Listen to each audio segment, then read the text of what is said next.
Hello, and welcome to How Not to Repaint a Doll. I'm OK Savage, and usually I make paintings, I write short stories, and I make songs. But this week I decided to repaint a doll. This is something I've wanted to do for a while actually, and by a while I mean probably several years, but I've just never got round to it. So, when I was feeling poorly this week and had too much brain fog to do much else, I decided to half-arse it. And here is the result. Now you're probably thinking, but that doesn't look too bad. But it does have a host of issues, which you'll find out if you stick with me through the process. I started off with this doll. It's the Oops Baby LOL doll. It's from a job lot that I got on Gumtree for my kid, and I nabbed off with one of them because there were about 100, and she had not seen them yet, so would not miss it. I think this doll was originally designed to look like Britney Spears from that music video, but I wanted to turn it into a creepy ghost. So, to start with, I cleaned it. And by cleaned it, I mean I scraped all of the factory paint off it meticulously with nail varnish remover. Now, most guides online say to use pure acetone for this job, and apparently it'll just wipe straight off. However, I didn't have any pure acetone, and I was feeling poorly, and what I did have were little nail varnish remover wipes that smell vaguely floral, and a nail varnish remover pen, which I had tried in the past on myself and it never worked, but the cotton end was quite good for the scrapey bit. And the final ingredient to this was elbow grease. I sat and scraped at this doll for about an hour, 2 hours, I'm not sure. The time ebbed and flowed in a single line of monotonous hell. Until finally the doll was sort of clean. And very spooky looking. With that being done, the next job was to paint it white.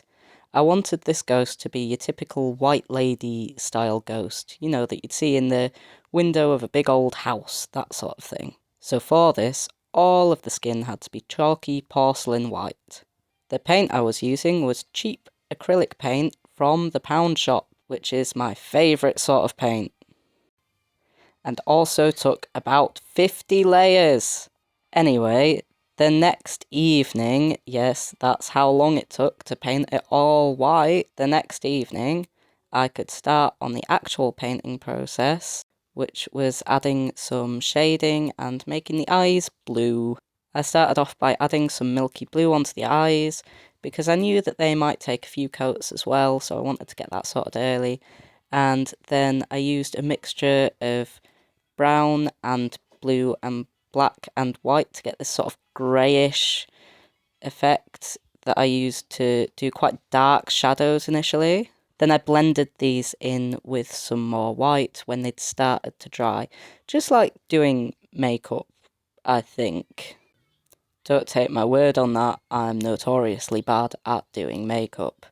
I didn't get as much footage of this process as I would have liked because I felt too poorly to be bothered setting the tripod up, and honestly, it's very hard to hold a small object in one hand whilst painting it with the other, whilst holding a camera with your secret third hand. So I hope you enjoy the random still images that I've included in this section to help pass the time while I tell you what I was doing. I also added some highlights to the eyes. I'm not sure whether this is a typical thing to do. The eyes didn't have highlights when I started, but I think it looks better. So, who knows? When it was all painted, I started with the clothes. I wanted to have a sort of tattered, old-looking dress. The material that I used was actually a baby wipe. Now, I don't know if you know this already, but if you dry out a baby wipe, those things are actually made of fabric, which is also why you shouldn't flush them down the toilet. But they're made of this lovely sort of gauzy stuff, and it's great for doing anything spooky with. Also, if you pull it apart a bit, you can make fake cobwebs out of it. Very nifty. Anyway, I just sort of wrapped it around her. I didn't bother with an actual pattern as such. I wrapped it around her to make a shift, and then I took another piece and wrapped it around, folded over a couple of times to make the skirt, and sewed it in place. And then I just went at it with a pair of scissors. I wanted the bottom to be really ragged and tattered, so it didn't really matter how messy it was, just as long as it wasn't too long or too short. After this, I actually used paint to add the details onto the dress. Because I'm not looking to take the dress on and off, I figured it's fine if the details aren't that durable, because this isn't a doll that I'm actually going to be messing with very much. So I used some grey and brown and really watered down black to add some sort of dirt to the bottom. I put some of this on her feet while I was at it as well, and I added these details of the little line down the front and the little black buttons, the sort of collar effect, and a little black button on each of the sleeves. Then I just went over it again with white just to bring out the highlights in some of the areas that I'd accidentally smudged and such. And I found a nice side effect of this was the fact that the paint actually helped make the baby wipe material look less fluffy, because it was a little bit fluffy beforehand, which kind of messed with the scale, if that makes sense. With that done, I took her hair out of the pigtails and brushed it out with a comb. I tried to make it quite frizzy and messy, much like my own, and then I tied it back with a piece of string, because it turns out that when the hair has been in pigtails for that long, it doesn't want to be any shape other than pigtails, even without the bands and even after being combed, which again is very familiar to my own, and I should have guessed it would do that. But no matter, I used some string to keep it attached behind her, just so it looked like it was going downwards instead of upwards. Lastly, I just put a little bit of gloss over her eyes to make them shine a bit.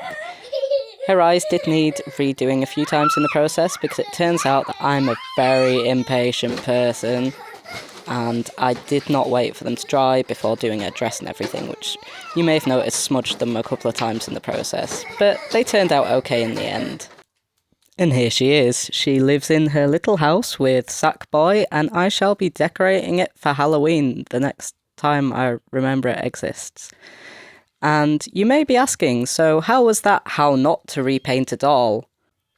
Well, if I were to actually take this doll out anywhere or mess with it at all, most of the paint would come off straight away, because she's not sealed in any way.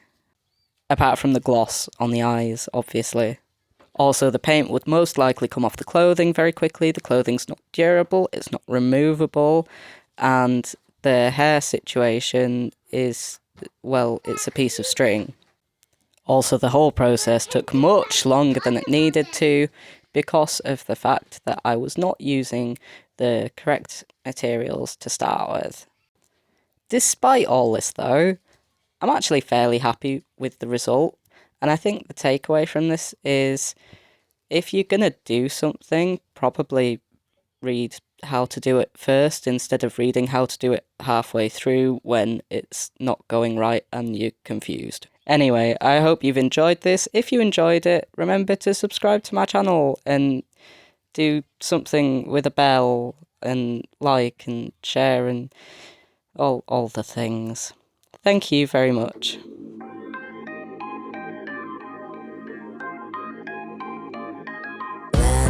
Two hops, just like shoveling snow in a blizzard of ice. While you're stepping on knives, you're tossing and turning, your stomach is burning.